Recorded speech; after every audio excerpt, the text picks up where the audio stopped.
So I am going on a walk. It's New Year's Eve, and I'm doing something that really intimidates me and makes me uncomfortable. And that is recording myself in a long video. And you might wonder why that makes me uncomfortable. And I think it's a lack of control, probably, because I don't really know exactly all the things I'm going to say and what I'm going to do. And I don't want to edit this either. I want this just to go. And I'll see how it goes. I might edit something. I don't think I need to be bound by any rules, but I want to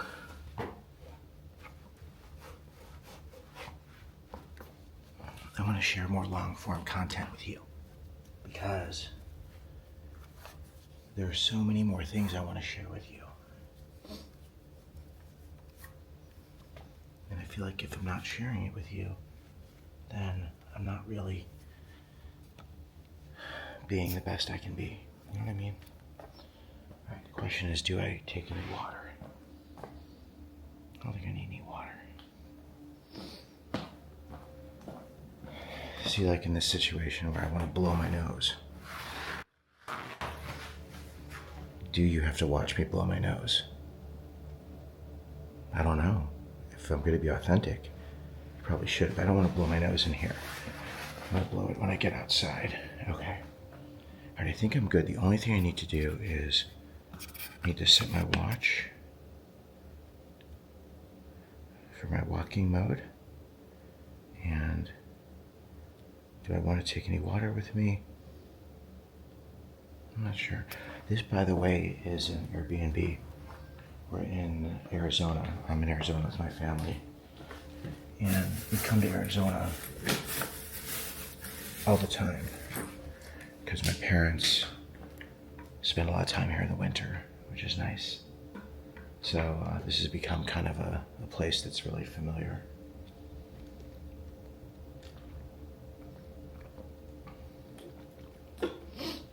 And very special.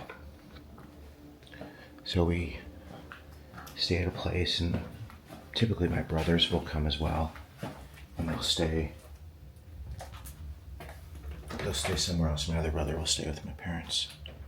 Okay, you ready? All right, let's go. So the thing about Arizona is you never know exactly what the weather's going to be. Sometimes it can be spectacular. Sometimes it can be really cold. This year, we got super lucky because it is beautiful here. And it's been like in the 60s, 70s. And you can see it's really cute. I like staying at Airbnbs because it gives you kind of a little more of a community feel. You kind of can feel like what's going on. Oh, I can tell I'm already going to be like so uncomfortable walking with this camera when I'm doing my walk. I do this walk. I walk in the mornings, and I do this and you'd think that I like it. You'd think I'd like doing this. But I look at my shadow, and it's like, you can't really see my shadow. And there's this camera, and oh God. I'm gonna take a picture with my phone, because I feel like my reflection makes me look like a moron. Okay, like this. Oh my God. And then I'm gonna show it to you. Okay. So look, this is what my shadow looks like. Not my reflection, my shadow. So this is what it looks like. It's like this gorgeous day, and I've got this shadow that is just makes me feel like a moron. But here's the thing, and this is what I think a lot of people don't understand, is that I still am aware of what people think. It's just a matter of how important is that, and do I let that be what dictates my decisions? Like even in a situation like this, if I decide what people think is more important than me sharing something of value, then I end up not doing something that I think could be really cool. So, let's see. So still, yeah, this thing is great. I got this new camera. It's the Osmo. And what's really cool about the Osmo is it will track your movements without me having to really be aware of it. It like tracks my face. So like this, and I can do a 360, and it's still going to be there. So I can switch hands, which is really cool. Hopefully when the sun moves, I won't have as big of a shadow. Maybe if I take this bottom part off, that'll be at least a little less obvious. Ooh, I think that might be a little better. But anyway, this idea of caring what other people think, I think it's probably been what's limited me the most throughout my life. And while I speak and can put myself in situations where I'm in front of people, it's a little more controlled. I've been doing that for over 25 years, so I know what that's like. I can control the environment. But in situations like this, it's a lot more intimidating. It's a lot more difficult. And I think that scares me. You know, it scares me. I have to get used to this whole camera thing. It is wild. I think I'm so self-conscious right now. And like my heart's racing. And I'm thinking, is this a good idea? And I'm having all this different Happy New Year. That's nice. Someone just said Happy New Year. It's like I'm so busy worrying about looking like an idiot, but other people are just being nice. That's the story of life. I gotta settle into this. Then there's the part of like worrying about what people find entertaining and not entertaining, what people find interesting and not interesting. I think we spend a lot of time avoiding doing things in our lives that we would want to do because we are so worried about what other people will think of what we do.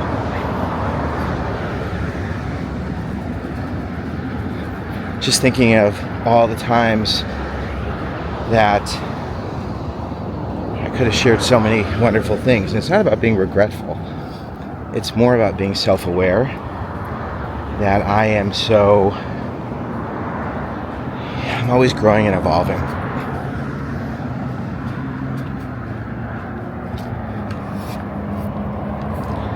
These are really cute houses. The thing about these houses in Arizona is you just don't know what's inside. Because some of these houses, from the outside, they're a little older. You don't even know how far back they go.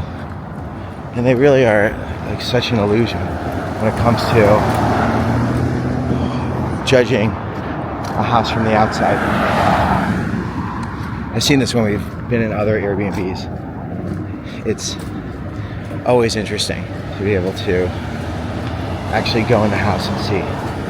So you can see we walk like a block or so, and then all of a sudden we are over here, and there's Camelback Mountain, and then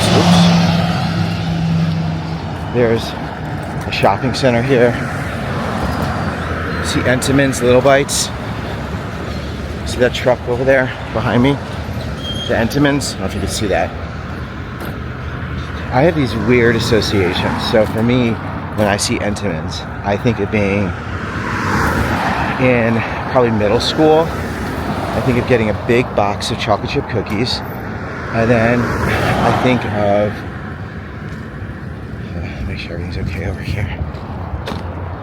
So I think of a big box of chocolate chip cookies, and I think of eating so many of them, eating to the point where they don't even taste good anymore, where they're just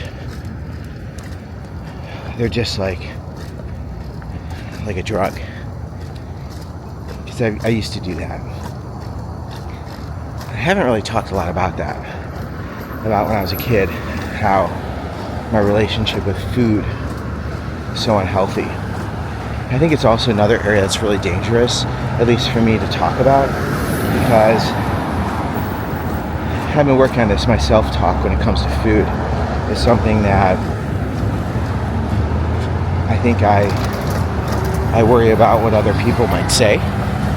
The idea that some food is a good food and other foods are bad foods. And when it comes to being a man, very rarely is that something that I hear people talk about, is their relationship with food. You know? Man. Wait. Wait. Wait. Wait. Wait. Wait. Wait. Wait. Wait. Wait. Wait. Wait. Wait. How old am I? Wait. Wait. Wait. Wait. Wait. Wait. Wait. Wait. Wait. Wait. Wait. Wait. Wait. Wait. Wait. Wait. Wait. Wait.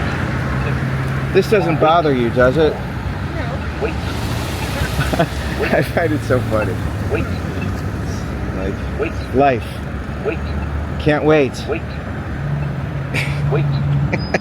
How many times can I do this? It's Wait. it's good. This person might reach a point. Wait. Oh, Wait. so funny. All right, I think I've reached the point of being. I don't need to. Happy New Year. Wait. Yes, you as well. You as well. Wait. Did you like the New Year? Let's hope so. It's gotta be better than the last one. Last one was a. I'm 8 weeks out of hip surgery and I'm definitely ready for 2024 to be over. Yeah. Soon, next year you'll be walking around. I hope so in the next Wait. couple Wait. of weeks. Wait. Oh yeah, next couple weeks. That's great. Well, have a great year. There we go. What's nice is when you have a camera and someone hits you, it's very clear that you've been hit. All right, so yeah, being a lot more comfortable. Oops.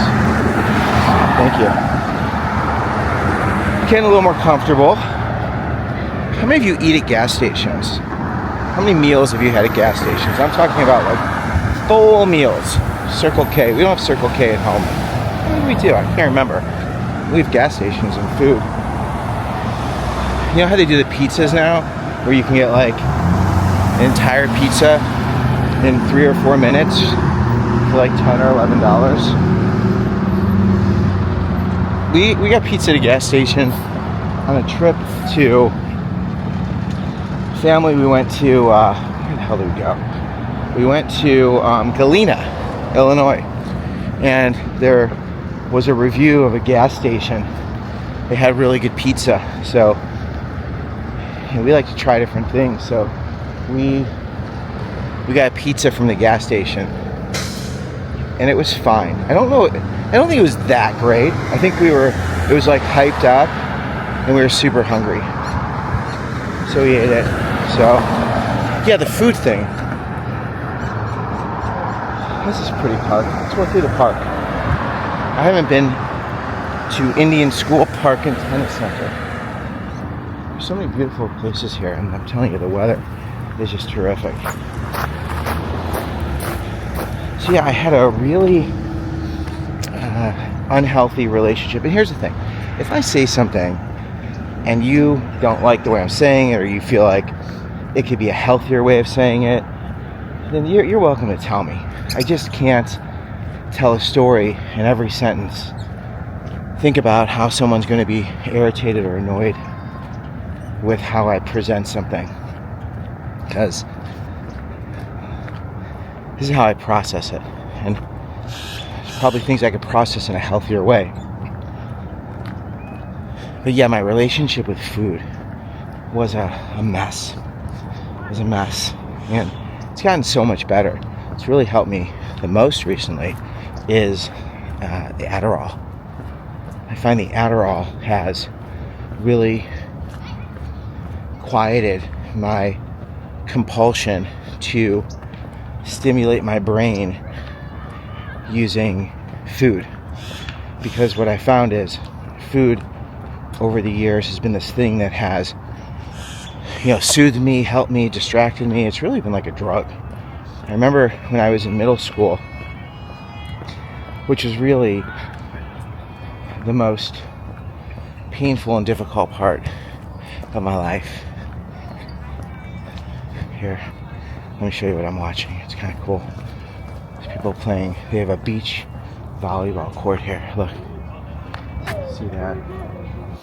It's cool. Like doing things like this.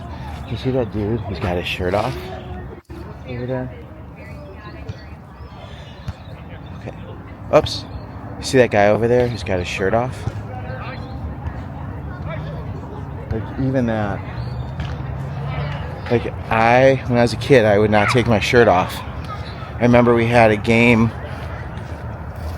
of shirts and skins. And I was always like, oh my God, I don't want to be skins. Because what they do is you take your shirt off. And that's how they decided who the teams were. That's how they were able to identify it. And I took my shirt, and I wouldn't take my shirt off because I was so embarrassed. Because I was so uncomfortable. What's going on with this? Hold on. Okay, there we go. I was so uncomfortable. And I remember crying because I wouldn't take my shirt off. Because I was so embarrassed about how I looked, my body. I take my shirt off now. I'm not going to take it off right now. But like that is how uncomfortable I was. And I would never want, I never really want anyone to see me with my shirt off. And when you're a teenager, there's a lot of things that happen where you potentially take your shirt off. And that was really uncomfortable. But I remember at one point eating, it's around change.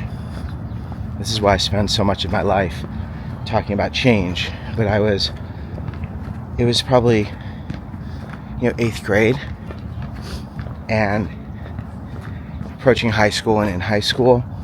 And I remember eating. I think it was even more in high school. I remember eating and just weighing myself every day and looking at the scale get higher, and higher. And I almost was laughing. And at one point, I was getting so overweight. I was about 192 pounds and about 5 feet. I don't know how many inches, not a lot. And I couldn't even get my pants on. I remember laying on the ground, trying to button my pants, zip my pants, and they were like skin tight. And they would be so tight, they would hurt my hips. And before you think, see, I have this compulsion to wonder, I don't want people to think anything negative of my parents, or, why did he have such tight pants? I was gaining weight so rapidly, and my parents would get me clothes if I wanted it, but it was like so rapid, and it was almost, in retrospect, I look and I know I was doing something self-destructive. I was doing something to distract myself from the emotional pain that I was going through, and it was like an addiction, a compulsion. And in retrospect, what I recognize is it's really tied to my ADHD. When I was a kid, I was never diagnosed. It's only been in the past few years that I've really been able to embrace it. ADHD, it's not just like a personality quirk. It's not just this thing like a freckle or a nuance. It's part of my life. It's legitimately my brain operates differently than so many other people's brains. And the way school is designed, and especially I'm much older than a lot of you who follow me. And for those of you who are my age, it's like there wasn't as much attention paid to this. And I couldn't scroll social media and see ADHD specialists sharing these things with me. It's another thing I do. It's like confession day here. Sometimes I'm disfluent. Sometimes I can't get my words out. It's why I like editing, because editing gives me the ability to get my words out. And I could do a pretty good job if I'm locked in and sharing stuff I've shared before. And when I'm sharing new information, it really can be a struggle for me to put together sentences in a structure and in a format that reflects what my brain is thinking. I have this thing where if people tell me I'm signing books, and if people tell me their name and they just spell it, I can't write it. I can't do it. I can't see it. It creates a ton of anxiety because I just don't. I can't process it. So if your name is Jennifer, and you walk up to me and say, "Hi, could you please sign my book to Jennif? I'm freaking lost." If you say, "Hi, my name is Jennifer," I spell it Jenni, I'm fine. And that's just like one of the parts. What's going on here? Let's see if I can get through. If I can get through here. See what I'm saying? I'm gonna go this way. That's just one of the parts of my brain that trips me up. See, I've had all these different parts of me that have caused me a lot of confusion. And growing up, I didn't recognize that these were just parts of me. I thought they were things that would reflect my value and self-worth. Because I grew up in a community where I was surrounded by really smart people who got really good grades, and they all felt like they knew something I didn't know, or they just were better at doing things. And I would have moments of glory, but in terms of like longer term results, consistent results, that's where I really struggled. Oops, keep blocking the microphone. If the sound goes out, it's because I'm blocking it. Okay, this is where I'm headed. I think I know where I want to go. I just haven't gone this way before, but I would imagine there's a way to get there. So all these things really compounded, my grades being up and down, struggling. I really liked girls growing up, and whoever you like, whatever you're into, he's great. I don't have a problem with anybody. Doesn't matter. Oh, am I trapped? No, I'm not trapped. So I like girls a lot, and I get rejected all the time. And these other guys would tell me stories about these girls who liked them, and they would mess around with them, and I was like, what's wrong with me? Why does no one like me? And then I would eat more. I'd try to find ways to soothe. I didn't really have a good group of friends. I had friends because I've always been funny, or people I was friendly with, because being funny was my way of dealing with the discomfort in my life. Because if you make people laugh, they're not gonna bully you. Split 1. Split pace. 21 minutes. 31 seconds 21 per minutes. mile. I ran a marathon a long time ago, but I did. Anyway, I have to build myself up because, it's even like that. I'm like, I didn't have this group of guys, and I didn't have that big friend group. I always had, a couple close friends, and Brian and Ryan, and especially Brian was always there, which was really great. I really have such a deep appreciation of him and how much he was there for me, and how he was the guy who, when the girls really liked him. And I remember we were at a high school football game, and we were walking through the field from the stadium to the parking lot, and there were these two girls, and I thought one of them was really cute, and she asked me, we had a great conversation, and she asked me, she's like, I have a question. was like, I'm excited. It's like, is Brian dating anyone? Oh my God, fuck. Is Brian seeing anyone? So I was like the friend of like the cute guy. And that really sucked because I wanted to be the one who was liked.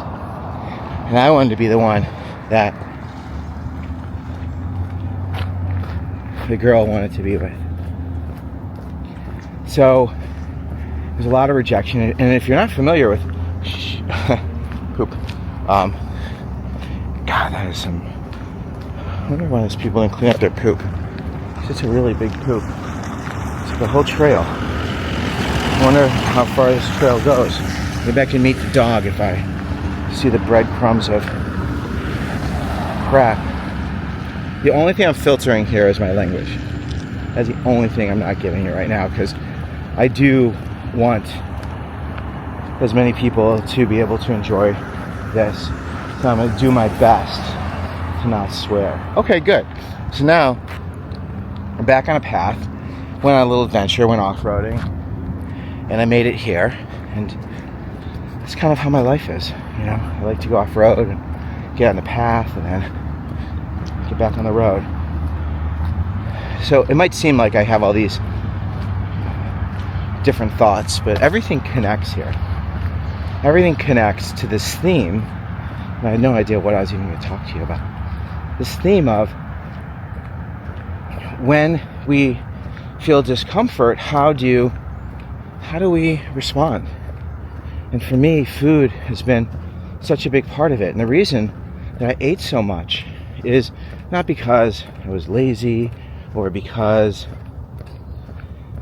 I was undisciplined. A lot of it has to do with I was just emotionally in a dark place. And I didn't feel connected.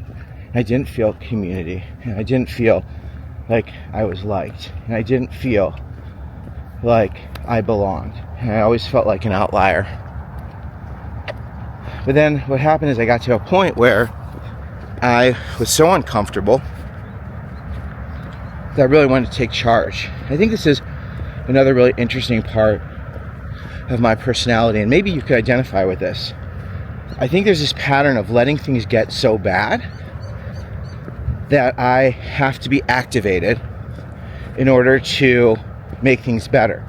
And I think this is connected to the ADHD of I need things to get so terrible, so I'm so activated. And I use the word activated a lot because the ADHD brain likes stimulation. That's what, when I take Adderall, start taking Adderall, it's a stimulant. And what it does is it gives me the input, the stimulation that these other things like food or self-loathing or poor grades or some sort of negative outcome, like those things serve a purpose because they're activating, and my brain craves activation. I didn't recognize this before. So it was like my junior year. And I will tell you one more thing about food. So when Brian was in hockey. So Brian was really my only social companion in high school. And when he'd go to hockey games and do stuff with the hockey team, and again, like, people love this guy, really popular, nice guy. I wouldn't always have things to do. So I'm really grateful that my family has always been so loving, so supportive. I'd spend a lot of time with my family, go to movies, do whatever they're doing. I really love my parents. I love my brothers. I have a brother who's 8 years older, brother who's 5 years older. But when it was high school, I was alone because all my brothers were gone. My parents would be busy. So I would eat. I would get a 1 pound bag of Doritos. I would get a can of cheese sauce. I would get a jar of jalapeno peppers and probably a pound bag of M&Ms. And that would be my Friday night. That'd be my Saturday night. Makes me sad thinking about it.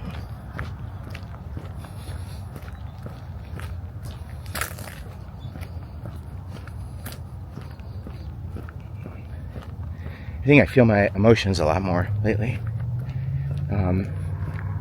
Not afraid of them as much. But gosh, it was really, I have this very deep association with, it's like, and I know there are so many people who can connect, and as I go through life and just try to be an example and healthy and manage every day, it's like these small things, and it got really bad. Like I would call home, well, I wouldn't call home, and I'd be home sick from school. Even if I had like a stomach virus or something, I would order food. This is before Grubhub and DoorDash and Uber Eats. And the thing is, I didn't have any money. So my brother was a waiter. This is before he went to college. My middle brother is 5 years older. I would go into his jar. He would get tips. He worked at Baker Square. I worked at Baker Square. And there would be these tips in this big jar. And I would take quarters, because no one would miss quarters. I would take quarters from his jar, and I'd pay for the food. So the delivery person would come to the house, and my parents were both working, so I would be home because my dad started his agency, his business, and my mom was working with him, and they worked together. Which, I love my parents. I have no problems with them. But I would essentially steal money from my brother to buy myself, Happy New Year, to buy myself lunch, to buy myself food. And I confessed to him and told him, because I felt shameful. And I would hide the boxes and hide the wrappers, because I've never shared this before with everyone.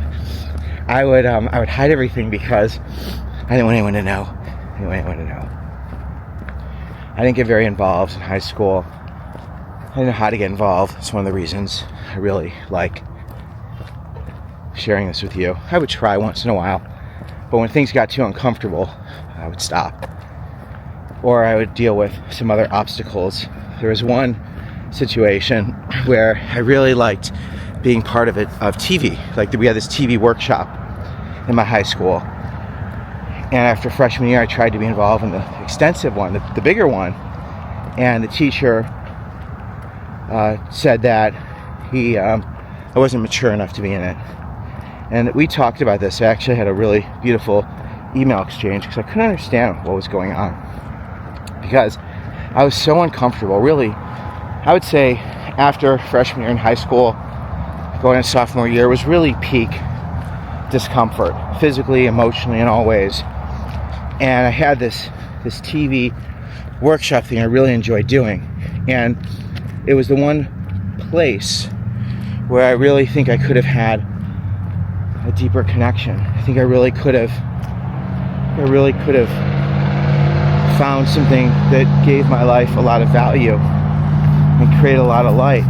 And this teacher went to my guidance counselor, and said I wasn't able to be in this class. It was like 2 class periods. I was really devastated. And I later went to his office junior year, and I asked if I could be in this class. I didn't want to go, but I did it because it was more important for me to get into this class and have this opportunity than the person who was controlling, the gatekeeper of me being right. Hold on. So anyway, he let me in, and it was my junior and senior year. Senior year, I was in this TV workshop, and that was life-changing because I was able to be creative, and I ended up doing so much they had to limit how much I could do. And that was really wonderful because as I got comfortable with the uncomfortable and as I was able to work through all the rejection and start to love myself, that is when my life opened up. That is when things got so much better. Let's see. Hi, happy New Year. And so you guys want to hear weights? Let's see. Weights. I think the weights. No, you guys are not good at waiting. I think that's one of the biggest challenges that people have now, is especially like younger people. Look, as someone's honking. Wait. They don't want to. They don't want to go. They do have an arrow. But this person's like, they're not interested in waiting. No one wants to wait. The idea of waiting and being patient, that is the ultimate superpower. I'm going to do. Oh, wait. Oh, there we go. We're good. Let's make sure. These roads can be pretty tricky. So, got to be careful. We're doing some construction here. I like this area. It's really pretty. Okay. Alright, so we are in business. Okay. So, things got so much better, and they get better. Like, my life gets so much better. And it's interesting because they get better when I start to take ownership of my life. No one wants to wait here. They get better when I stop depending on other people and other things to be what makes my life better. And I wish I had recognized this earlier. I think it's just part of naturally maturing, is that we don't recognize that the real answers are not coming from out here. The real answers come from here. The real answers come from, do I like myself? Do I love myself? And if I don't like, if I don't like, or if I don't love myself, what is it that I can do to change that? How can I create change or experience something that's going to make my life better? How can I look in the mirror and honestly look at my reflection and say, I'm going to change the things I don't love. I'm going to embrace the things I can't change. I'm going to change what I can't love, change what I don't love, and I'm going to embrace the things I can't change. Like my height, my ears, different parts of me that are how I'm born. People don't like me for the things that are part of me that I can't change. And those people are not going to be blessed enough to be in my life. And listen, I'll include anyone in my life. I will. I'm very open, and I'm very welcoming. I'm very happy to include people. I don't need to spend my time trying to convince people to like me and value me. And that has been something I've really grown into.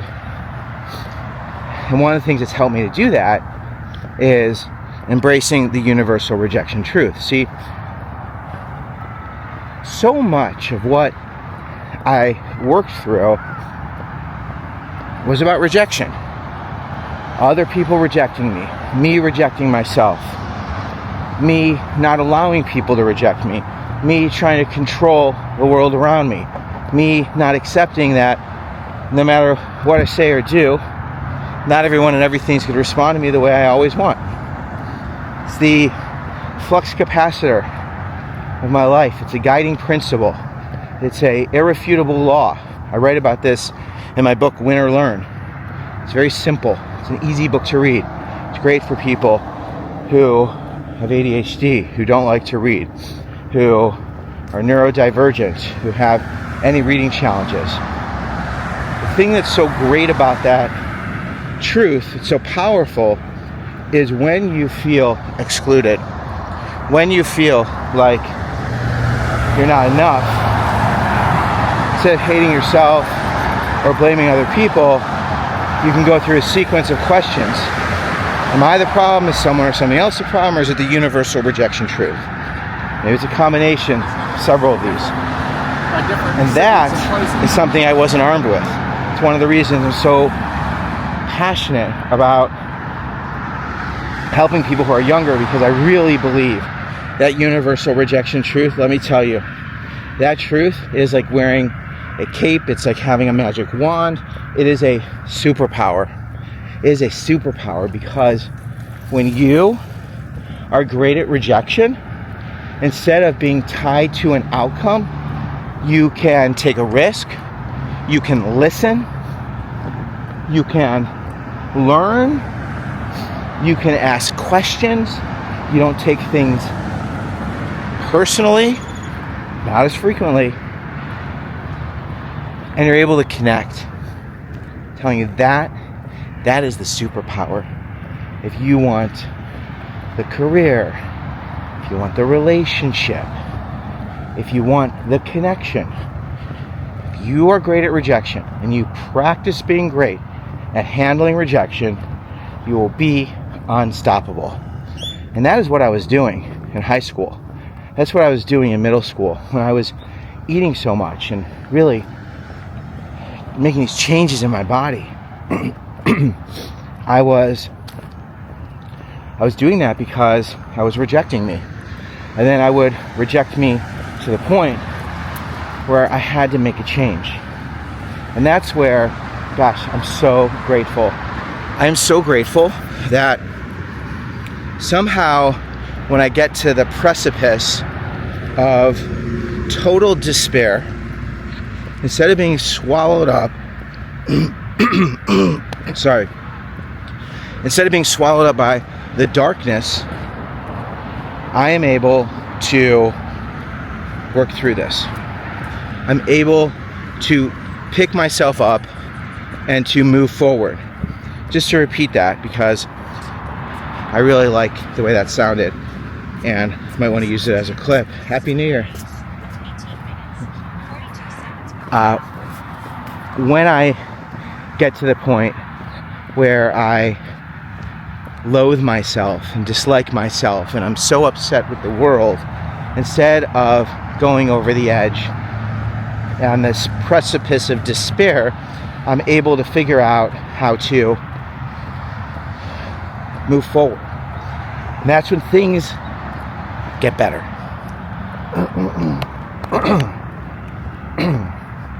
So sorry to clear my throat. I'm really going to stick through this. So if I clear my throat, I'm just going to leave it. Because really, if we were going for a walk and we were hanging out, you'd hear me clear my throat. And if you want, I'll just tell you I'm going to clear my throat so you can mute this. How about that? Then I don't have to worry about you being annoyed with me clearing my throat. Looks like these people are training dogs. I love being outside. This is one of my favorite things to do. I love going for hikes. I love going for walks. You know, when you go for a walk, there's research that says it really helps your brain. There's research of some of the most respected thought leaders, and when they needed to process, they would go for a walk in nature. They'd have their retreats where they could go for walks. What was I listening to? Ryan Holiday has this wonderful book. I can't remember the title, but talked about the importance of having space to just process, and talked about John F. Kennedy during the Cuban Missile Crisis, how he, as a new president, found peace while processing the big events so he could think with clarity. And you know, so many of us are impulsive. or reactive. I think it's so important. So for me, to be out here, to see, dogs, to see nature, to see, like, just with processing. During this walk, I have seen someone who is working so hard to transform himself. So that's guy. You got it. I see couples who are spending wonderful time together. I've seen people training dogs. I saw another older couple who was, or these women who were on their bikes, and they were, look at that cute dog. So cute that dog is.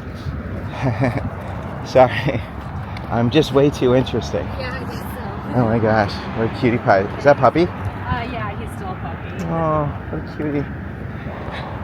I get to see puppies. I gave her a break. I didn't want to bother her, because I could tell I have a puppy. He's now 6 months old. And when you're walking your dog, it's like sometimes you just want to walk your dog.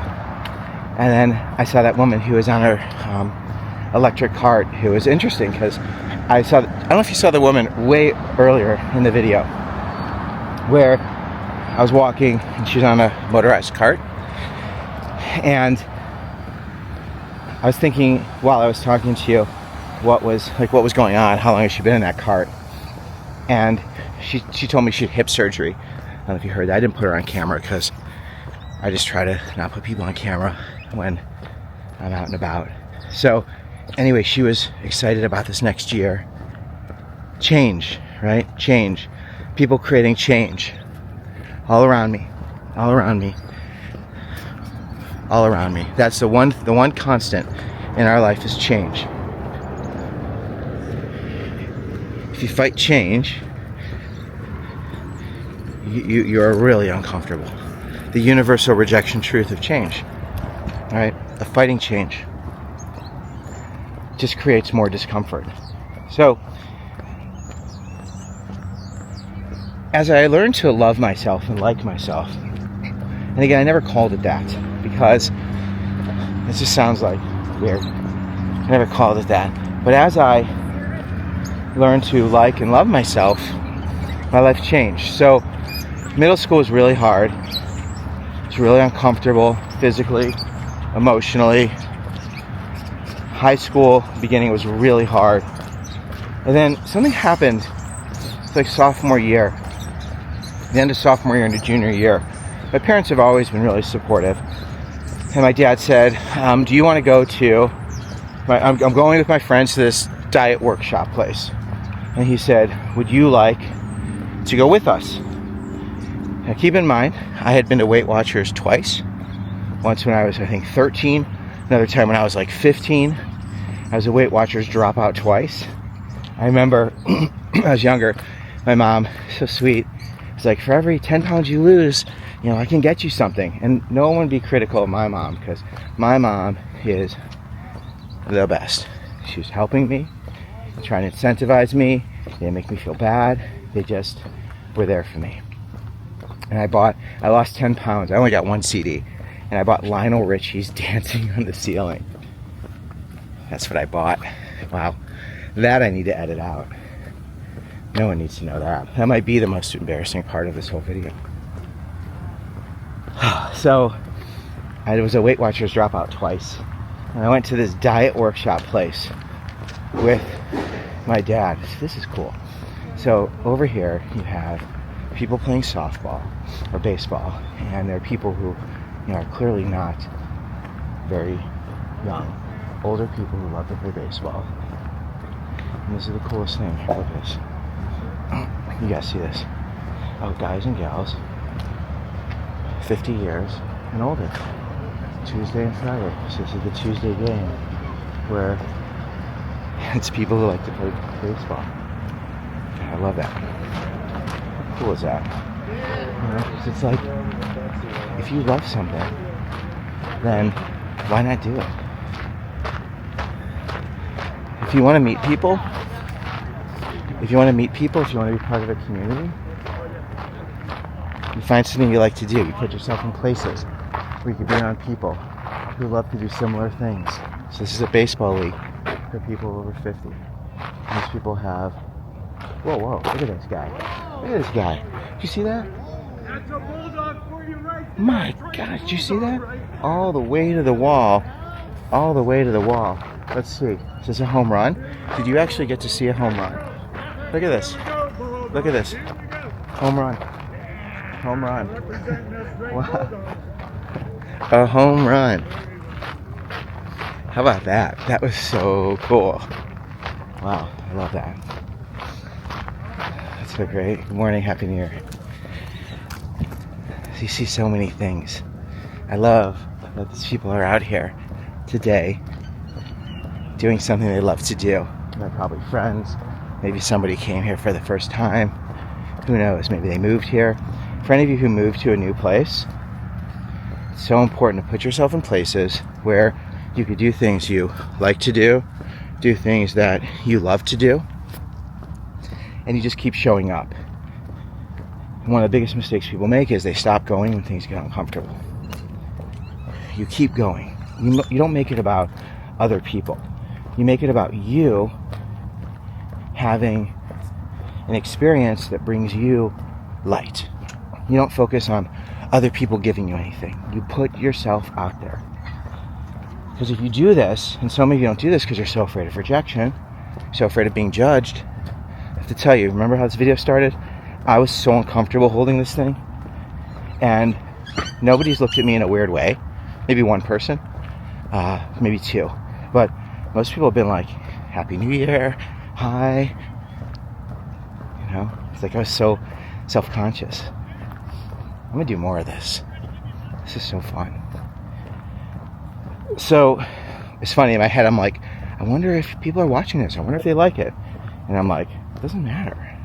Because it's not about other people. It's about me doing something that really creates a lot of joy. Me sharing things that I think could really help you. I have this rule that when I have a really wonderful conversation with my wife or with Andy works with me, and I have this conversation and it's really meaningful, and I'm like, oh damn, that was a good conversation. I have to have it with you, because if I only have these conversations with them, like, it's not gonna help anyone.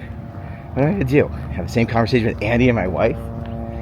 So I love doing it. So anyway, all right. So as I started to like and love myself, my world changed, because I wasn't distracted by everyone liking me and everybody wanting to give me something or another. I was just so centered in what is it that I can do to make me feel good. So my dad went to this diet workshop with a couple of his friends, and I went with, and I ended up really taking it seriously. I was activated, stimulated, and I ended up losing like 60 pounds. I started to jog pretty much every day. Eventually I ran a marathon. You know, that was years ago, and I mentioned that twice so far because that really made me feel good. Someone could reject me, someone could judge me. You know what? I ran a marathon. I finished running a marathon. I did that. And you can never take that away. And that's why you need to challenge yourself. You need to have small victories. You need to do things that make you feel good, that aren't dependent on other people and other things. What is it that you want to create change or experience? What's important to you? And success isn't about the outcome. It's about simply locking in and trying and learning. It's that whole win or learn mindset. It's Nelson Mandela's quote, not mine. I never lose, I either win or learn. So I went to this diet place and I lost a ton of weight. I think I lost more than 60 pounds. I was like 190 something when I started. I was like 130 something when I finished. And here's what happened. This was so fascinating. So my body changed, but my brain didn't. And while I looked different and some people saw me different, and let me tell you, I could have dated being heavier. I could have had a great life. It was my mindset. It was my mindset. Right? When I lost this weight, my mindset shifted.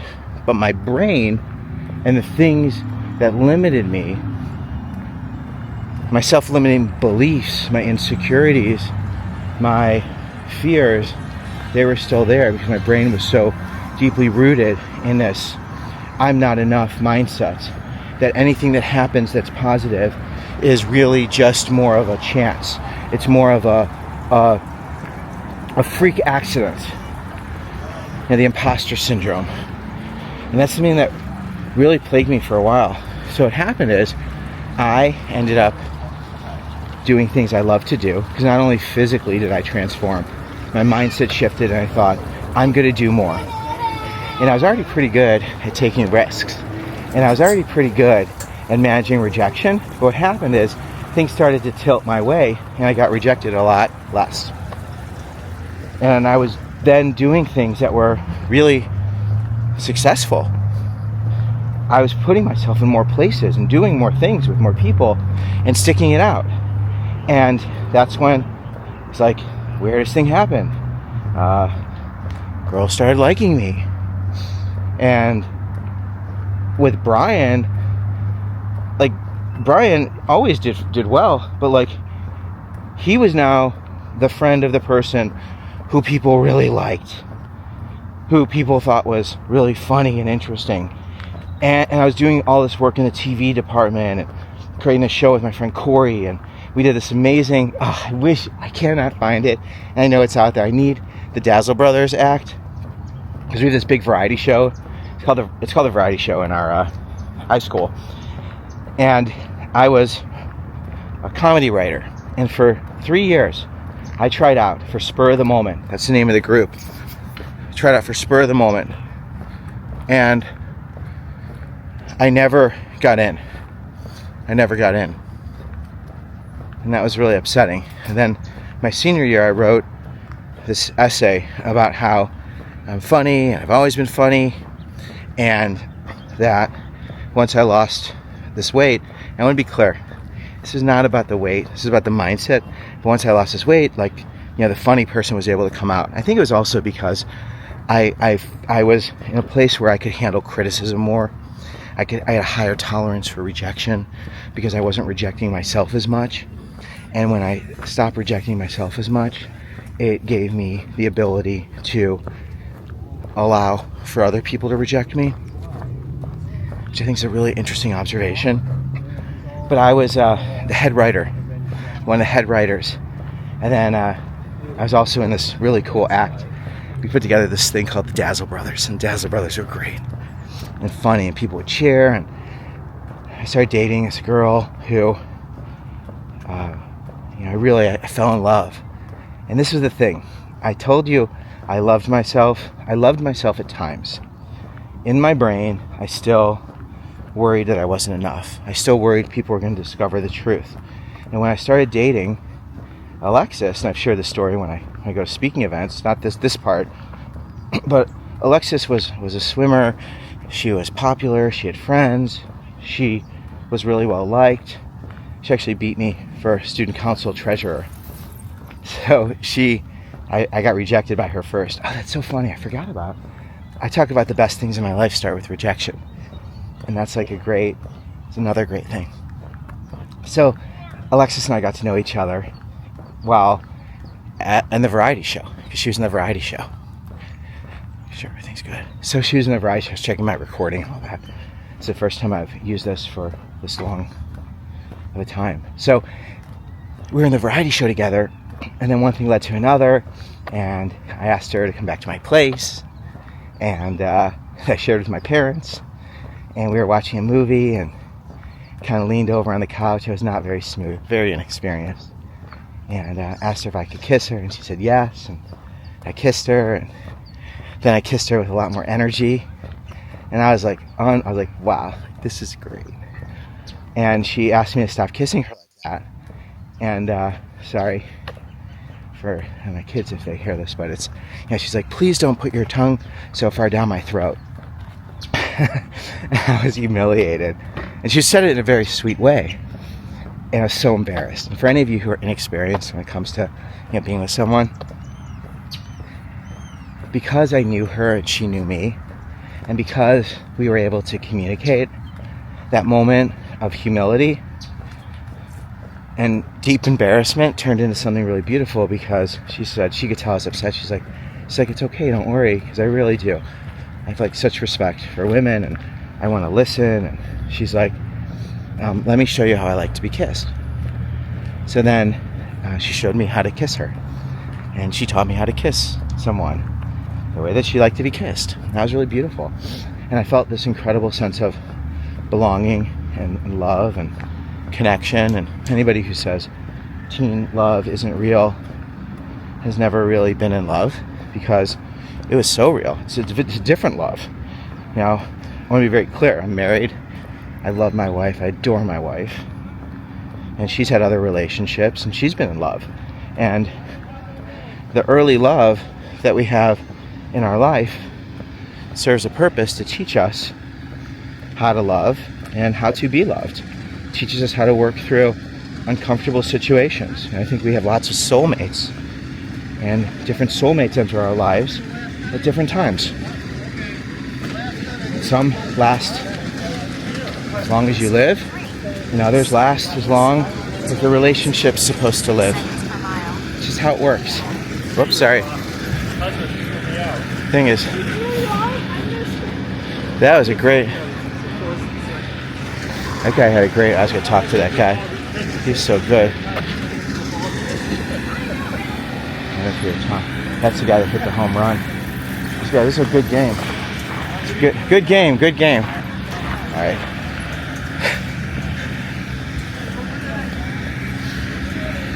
So, I was a senior in high school, and things were going really well. But in my brain, I was still uncomfortable, still insecure, still worried and afraid that I wasn't enough. And being in such a relationship was really hard for me at times, because I needed to do a lot more work on myself. And I really didn't even understand how I got this position of being in this very serious relationship. And I didn't really understand how my life became so much better. You know, it's like I didn't get it. And because I didn't get it, I was too afraid that I would lose it.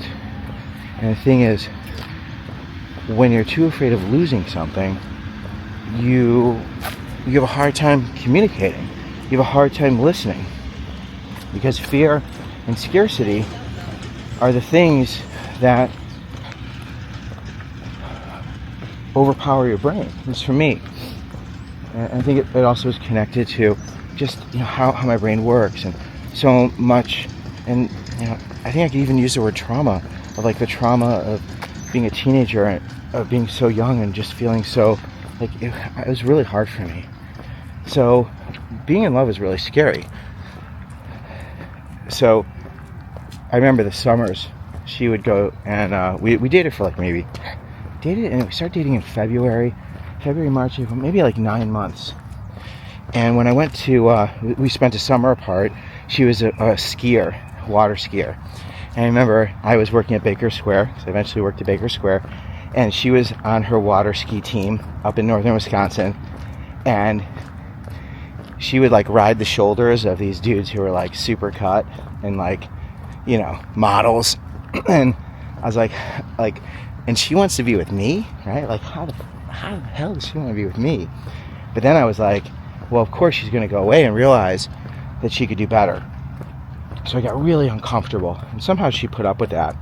And I visited her, which was wonderful. And then I went back home, and I was really, really scared that she'd find someone else. And then she came home, and then I went to college. And college is where the bottom fell out again. This is why I do what I do, because college was so hard for me. I didn't recognize it, but change was so triggering. All the uncertainty. And the way that I managed change in the past was eating, and I didn't do that. I didn't do that when I went to college. I exercised, I tried to do things I could do to be okay, but it was all the self-limiting beliefs, all the feelings that I'm not enough, seeing other people who have friends, connection, community. You know, I'm not like that athletic, although I love athletics. So I didn't really get to like play basketball with people and bond in that way, because being part of a team sport, or being part of a band, or being part of an organization, or really being a leader in something. You know, I kind of was on this huge campus. I went to the University of Wisconsin in Madison. I lived in a residence hall where people were not nice. It was like private housing. It was not nice. People were not kind. And I really struggled. I struggled finding friends. I struggled finding my places. I liked class because that was the only place where I really knew I had a very clearly defined role. I was so focused on people liking me and wanting me and accepting me that if someone didn't give me what I wanted, if someone didn't include me, it made me feel really bad. I was tied to the outcome, the expectation that someone didn't like me, there was a problem.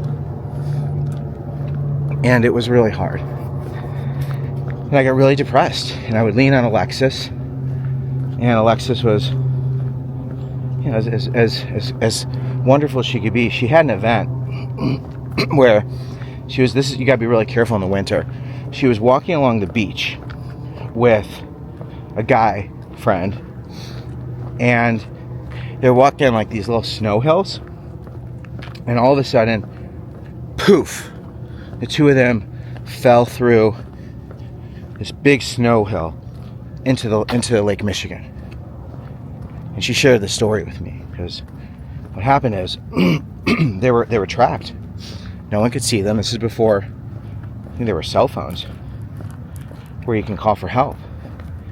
And they were trying to get out and they couldn't get out. And then eventually, she's like, it was a miracle. He pushed her up. She was able to get out and then ran for help, fearful that when she came back, he would be, you know, he would have died from hypothermia. So she ran and ran to get the help, and she got help, and they rescued him, and she had this really powerful, life-changing experience with this other guy. And I was happy, grateful she was safe. But it was really sad because, you know, we started to grow apart. And when I was in a time of change, I didn't have all the outside affirmation and reminders of who I was and that I was valued, I leaned even more on her and more on her. And as she continued to have her life, and she was a senior at the time in high school, I was a freshman in college, we grew apart. And eventually her father, who's a great guy, he was on the radio in Chicago for years, a legend. He's a really funny guy. Too many stories to share with you. I have to decide which story I want to share. Basically, he encouraged Alexis to, he said our relationship was like a dying puppy, and that she needed to shoot the puppy. So Alexis decided to end the relationship, and she shot the puppy. And I was pretty devastated. Hold on, I've got some water, so I'm gonna grab a sip of water real quickly. Let's see. So, yeah, she decided to end the relationship. I always let my water flow a little bit because I think like the initial water's been sitting on the pipes.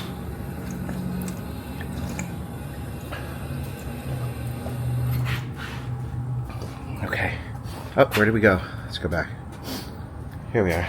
Sorry. Okay, we're back. Let's make sure we're good here. Just gonna turn. Oh, good. All right, we're back. So, Alexis ended the relationship, and I was in college, University of Wisconsin, an amazing place, and I never felt more alone, more disconnected.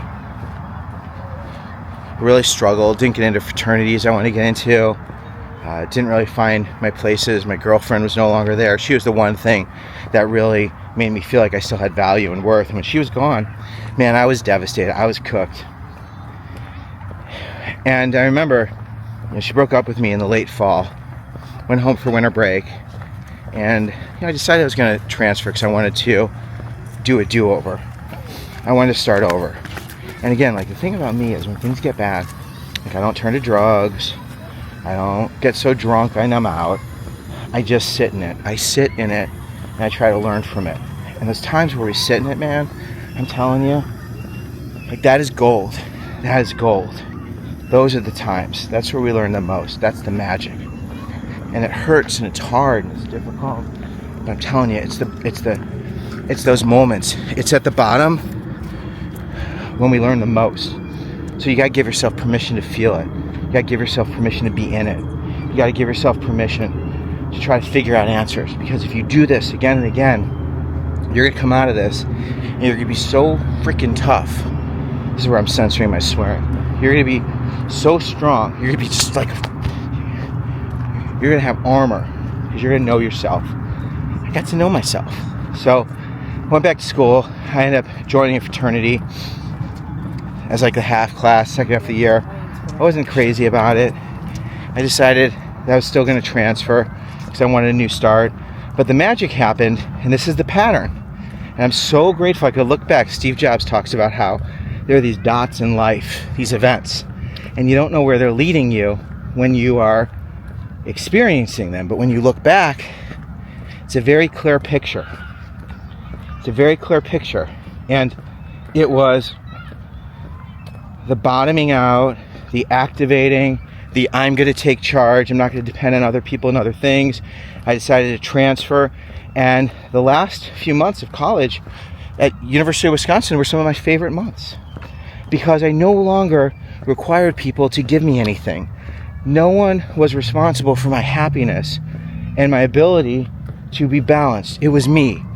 And I was authentic, and I wasn't as offended when people didn't give me what I wanted because I didn't really care, because I was leaving. So I got to be me, and when I was me and aligned with who I am, my light, I formed these close relationships. And even when my roommate stopped talking to me, he gave me the silent treatment. My roommate gave me the silent treatment. I laugh because it's like so immature. How can someone give me the silent treatment? But when my roommate gave me the silent treatment, I was okay because he didn't need to like me. If he didn't want to talk to me, he'd be a good listener, right? It's like, it's okay. I'm okay. So I go to Indiana, another big change. I'm in a fraternity.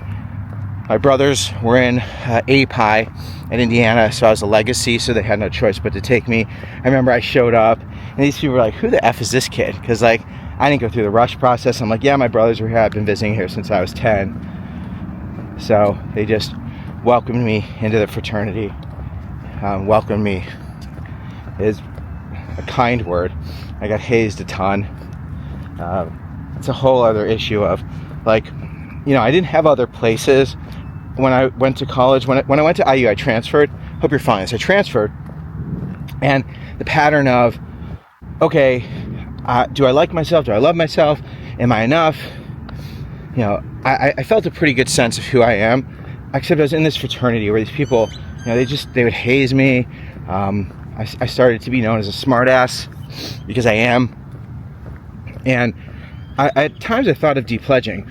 But there was this other part of me that knew if I depledged, I wouldn't have a place and I wouldn't have people. And this is why when I talk to students about college, you need to have more than one place. You need to have more than one group of people. Because when you have people and places, you have agency, you have the power to set boundaries. And if something doesn't feel right, if something isn't healthy, you can get out of it. People in abusive relationships, they don't see that they have options. They feel powerless. This was an abusive relationship. I got through it. I used the fraternity as a way to help me to meet more people, have more experiences, and then I started to get more involved. And it was this pattern of, like, things are hard, but here's where things shifted dramatically. See, I knew change was hard. I knew change was uncomfortable. I had practiced it enough, and I started to recognize it. And it was this recognition that became so empowering. And it was this recognition and allowing change to be without fighting it that enabled me to move forward and to seek out experiences that excited and interested me. And this is when I started to get involved in the campus newspaper. I saw an ad on the wall. I didn't know anybody in the campus newspaper. And I should mention the fraternity thing. I think fraternities could be great. I think they could also be not great. The key is you don't define yourself by your letters and your affiliation. You define yourself. And you use that affiliation to help you to continue to define yourself and align with people who want to support you and encourage you to be you. That's what you do. So I started to get involved in that campus newspaper, and that was awesome. I wrote editorials. Editorials are where you share your thoughts and ideas. Good morning. And you don't have your name attached to it. My most well-known editorial, or the first one that I found fascinating was, sorry, I use the word fascinating when I'm creating filler, because I just saw, see that guy over my shoulder? He was the one that gave me a weird look earlier in my walk, and this time he didn't even notice me. It was like I was invisible, which is so funny because he probably didn't even care about me, but because I was self-conscious, because I was uncomfortable, I interpreted his interaction with me as being about me. It was probably never even about me. So I'm at the campus newspaper. I wrote this editorial. Deer hunts. Deers. There was an overpopulation of deers in the county. It's a county in Bloomington. Is it Monroe County? Doesn't matter. Anyway, I remember what the county. Anyway, in Bloomington, Indiana, there's a deer overpopulation, so they extended deer hunting season. And I said instead of shooting bullets, they should shoot contraception, which would improve marksmanship and make it an even more challenging sport and help the deer. And that created like a huge stir. I've never held a gun, at that point, I never really hold guns. I was thinking like BB guns, and I'm not like a gun person. Shotguns, I never hunted. And that caused like a stir. People didn't love that. They didn't love that editorial. And that's when I was like, this is cool, I want to do more of this. So I ended up writing more, and I ended up being a columnist for the Indiana Daily Student, and I found a place, and just to connect things. So when I'm uncomfortable, instead of hating myself or tearing myself down, it's recognizing change is uncomfortable, life is uncomfortable, and I need to put myself in places where I could be around people doing things that interest me for the sake of doing something without being reliant on the outcome or tied to an outcome. It's simply doing it because it's something that's interesting and engaging. And that is, I gotta turn around, it's a dead end there. And that, it's funny, as I'm sharing this, the road ends and I have to turn around, because it's like, that's what life is. You take a path, sometimes you like where the path leads you, sometimes you have to turn around. So I started to do these things that helped me to find a sense of self. And I was able to put myself in places where I had a role. Like I was the columnist, I was part of this fraternity, I was in the executive board, ended up being a founding member of an improv group at IU, Full Frontal Comedy. And my voice just cracked. Full frontal comedy. If you see the pattern and connect the dots, it's life is uncomfortable, change is difficult. We have a tendency to want to hurt ourselves, to put ourselves down, to get so uncomfortable. And when we get uncomfortable, we become even more dependent on other people and other things to help us to feel a sense of self, which makes us even more vulnerable, because we can't depend solely on other people and other things to give us that sense of safety and balance. And I started to recognize this and learn this. And then my senior year, I applied for an internship at The Tonight Show with Jay Leno. And there's too many stories. I'll do deeper dives into some of these stories another time. You know, basically, that one is, I didn't know anyone. I was visiting my brother in California. he was working out there at the time. He's a writer, comedy writer, performer, doing stuff out there. And I visited him, and when I was visiting him, he said, why don't you try and get an internship while you're out here? And this was, I told him I was going to visit him. I was at Indiana University, and I said, that's a terrible idea. Like, he's like, why don't you try and get an internship at the Tonight Show? And I'm like, why would you say that? And the reason I said that is because what he did is he gave me hope. What he did is he shared something that I was excited about. And a lot of you don't know how to get excited. You're too afraid. You're too afraid you're going to get rejected. So I remember Vic would tell me a lot of times, and both my brothers are fantastic. Vic, Mike, they're great. Vic would be like, if anyone can do it, you can do it. Someone has to do it. So that's kind of my motto.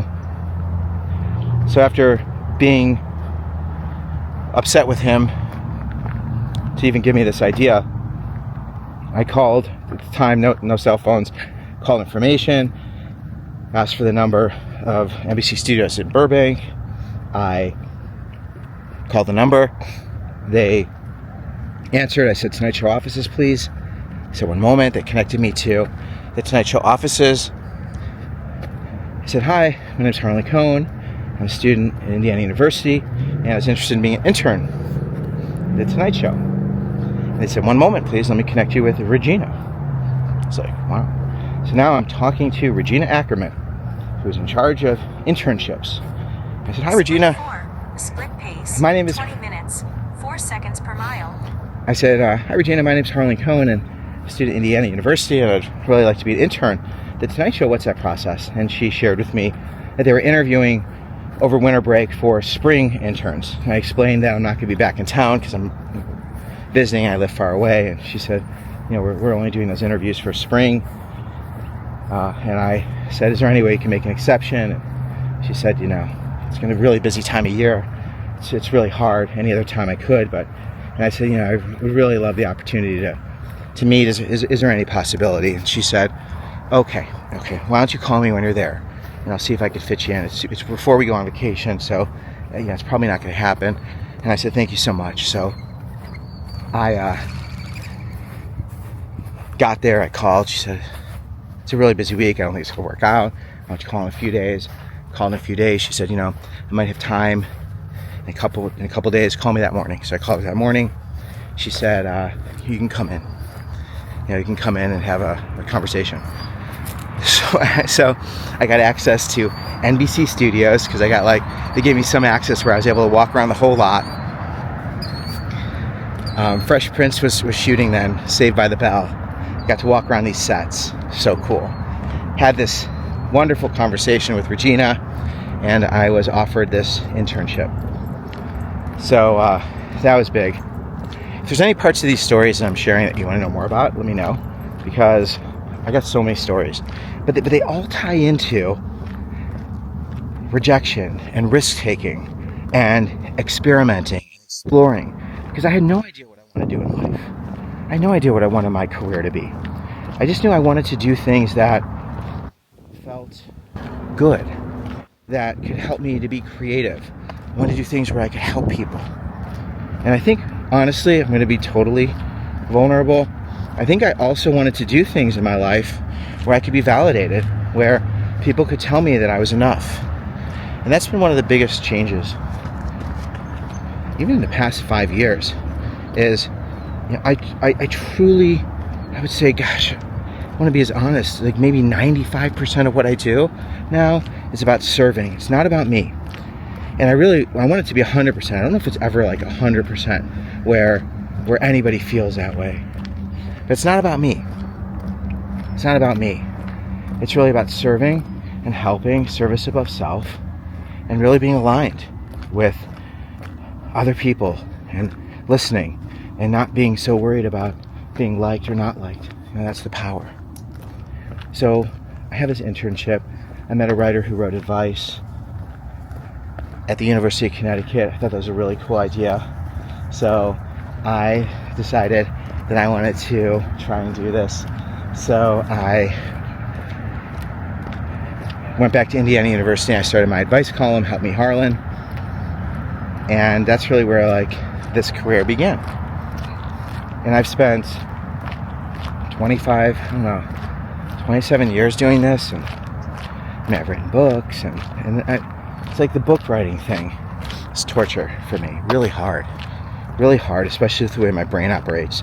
If you notice my books, they're not really long stories. They're little short pieces because my ADHD brain writes that way. You know, that's how I see the world. So my life has been an incredible journey of understanding change. As an advice columnist, and I'm not going to get into the syndicated advice column piece and publishing piece. I think I'll do that another time because it's so fascinating. But it's what I learned while working through my challenges with food.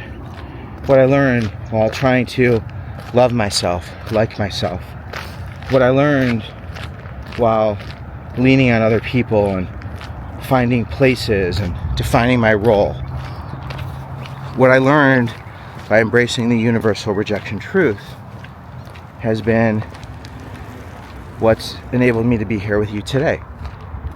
Even recording this video, this long video. What is this now? 86 minutes. Damn, I'm so proud of myself. God, I'm so freaking proud of myself. Because for some reason this has been a block for me. It's been a block. I'm just so scared. I've been so scared of what people would think. And this wasn't even hard. Like, this has been pure joy. Like, pure joy.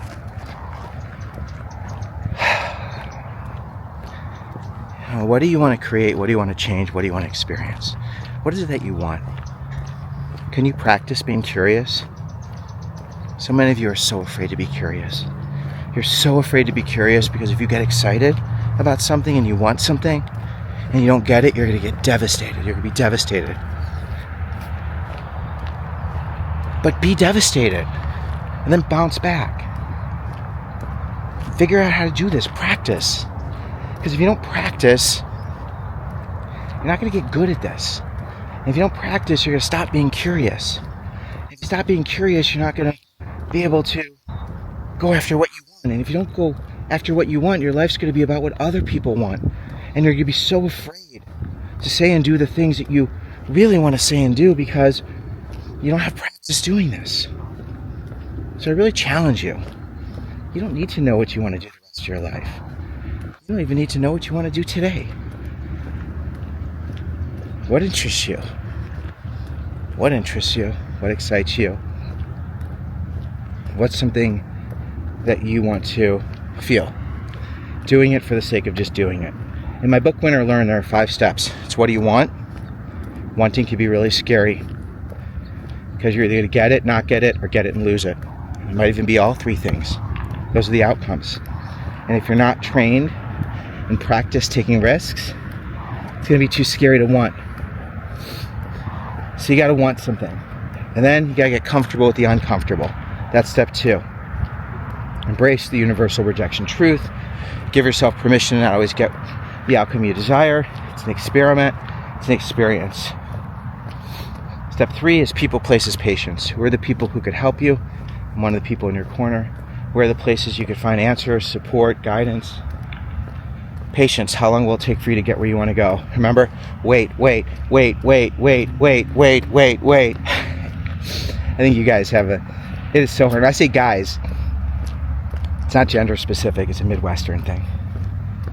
I think you guys just, man, especially young people, like you're so used to everything happening right away.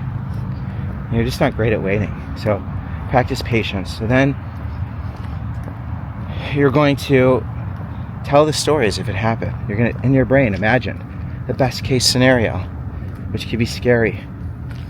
Because if you imagine it, and it doesn't happen, you're going to be sad. But if you don't imagine it happening and it doesn't happen, then it won't happen twice. Or if you don't give yourself permission to even imagine it happening. I like the idea of giving your brain a cookie and giving yourself permission to experience something great with an understanding if it doesn't turn out as planned, so what? You'll try again. It's a long game. It's a long game. It's not about the outcome, first time, second time, third time. It is about the experience of learning and doing. So you want to tell that story as if it's happened. Give yourself permission to feel it, to imagine it, to close your eyes.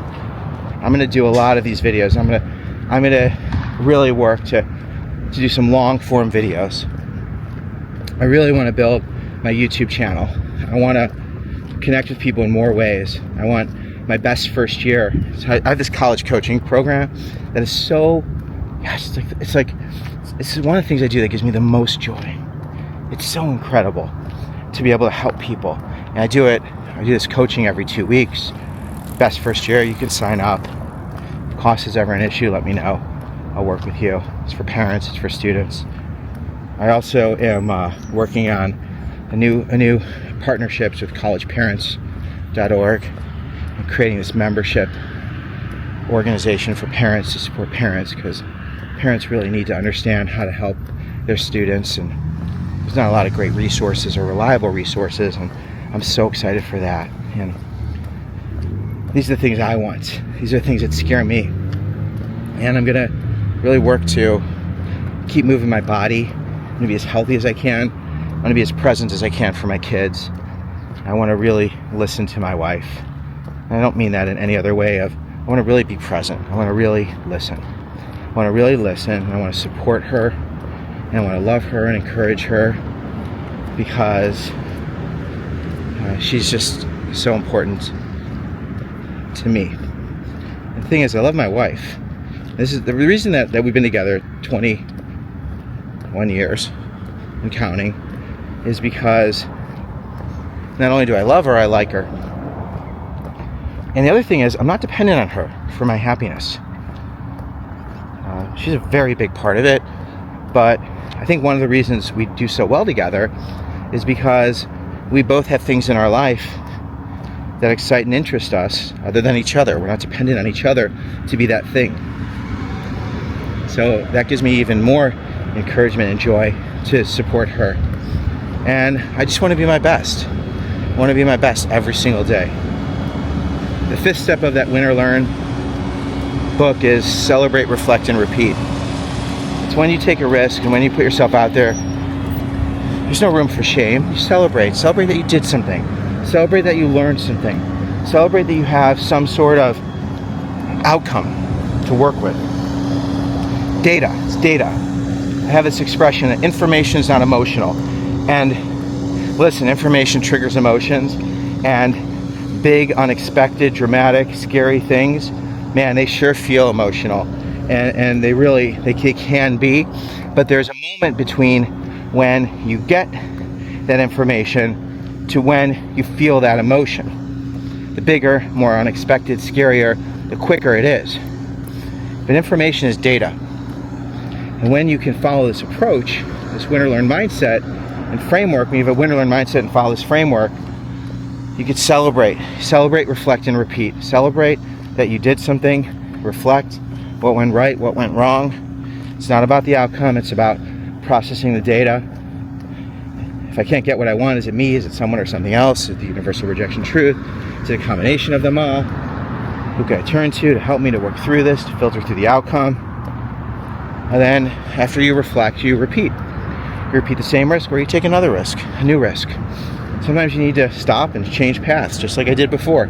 You realize this isn't the right path. But when you can give yourself permission to process the outcome without judgment or shame, you are empowered. Really empowered. And you can move forward with confidence and clarity. You can look inward, you can look outward, and you can move forward. And that is power. So, what do you want to create, change, or experience? What is it that's important to you?